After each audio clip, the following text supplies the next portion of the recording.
কি দেশবাসীর কাছে দোয়া চাই।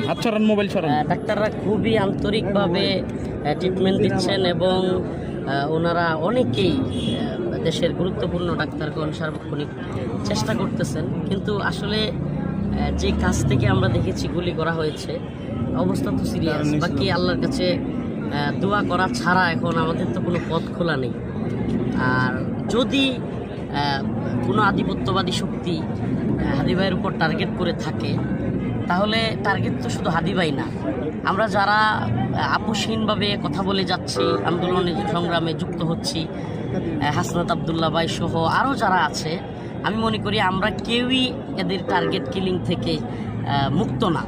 তো সেই জায়গায় আমার বক্তব্য হলো যে আমাদের গোয়েন্দা সংস্থা কি করলো। গতকালকে তফসিল ঘোষণা হলো, আর আজকে সন্ধ্যায় একটা মানে গুরুত্বপূর্ণ পার্সন গুলিবিদ্ধ হইলো, তাও ঢাকার প্রাণ কেন্দ্র একবারে মেইন রোডের মধ্যে। এটা আসলে গোয়েন্দা ব্যর্থতা ছাড়া আমি মনে করি যে এটা অবশ্যই গোয়েন্দা সংস্থার ব্যর্থতা রয়েছে। অবশ্যই আমরা আশা করব যে আরও যারা গুরুত্বপূর্ণ পার্সন আছে, যারা বিশেষ করে এদেশকে ভালোবাসে, ভারতীয় আধিপত্যবাদের বিরুদ্ধে বারবার রুখে দাঁড়িয়েছে, তাদেরকে অবশ্যই নিরাপত্তা দিতে হবে। এটা অবশ্যই রাষ্ট্রের দায়িত্ব যে ছায়া হয়ে হইলেও গোয়েন্দা সংস্থা তাদের পিছনে লেগে থাকবে। তারাও জানবে না যে তাদের সাথে গোয়েন্দা সংস্থা আছে। আমরা এটা মনে করি এবং এটাতে অবশ্যই তাদের দায় আছে। আর ভাইয়ের অবস্থা যেটা, কান্না, সবাই তো কান্না করতেছে, দোয়া করতেছে। আসলে হক পথে যারা থাকে, সত্যের পথে যারা থাকে, বাস্তবে দেখতে তাদের আশেপাশে মনে হয় যে এদের কোনো দল নাই, অনেক লোক নাই, কিন্তু এদের পাশে দেশবাসী আছে এবং এদের পাশে আল্লাহ আছে। আল্লাহ সহায় ইনশাআল্লাহ।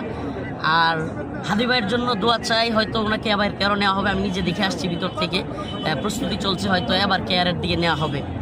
তো ভাইয়ের জন্য আমি সকলের কাছে দোয়া চাই এবং আমরাও দোয়া করি। আমরা কেউ টার্গেট কিলিং থেকে মুক্ত না। আমাদের জন্য দোয়া করবেন। যদি কোনো আধিপত্যবাদী শক্তি মনে করে যে হাদি, হাসনাত আবদুল্লাহ কিংবা রফিকুল ইসলাম মাদানী বা এদেরকে এইভাবে টার্গেট কিলিং করে দিলে এই প্রজন্ম কারো গুলি করে গোলামি করবে, এই প্রজন্ম, ইনশাল্লাহ আমি মনে করি এক হাদি যদি চলেও যায়, লক্ষ হাদি তৈরি হবে। এই ভূখণ্ডে ভারতীয় আধিপত্যবাদ কিংবা ভারতীয় গোলামি আমরা মেনে নিব না।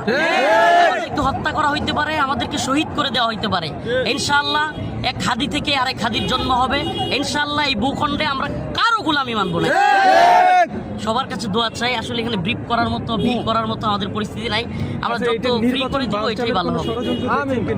আসলে আমার কেন জানি মনে হচ্ছে ভারতীয় আধিপত্যবাদীরা, মানে এখনই বলা তো যাচ্ছে না, বাকি যদি হাদি ভাই বা এই টাইপের লোক টার্গেট হয়, সাধারণভাবে প্রশ্ন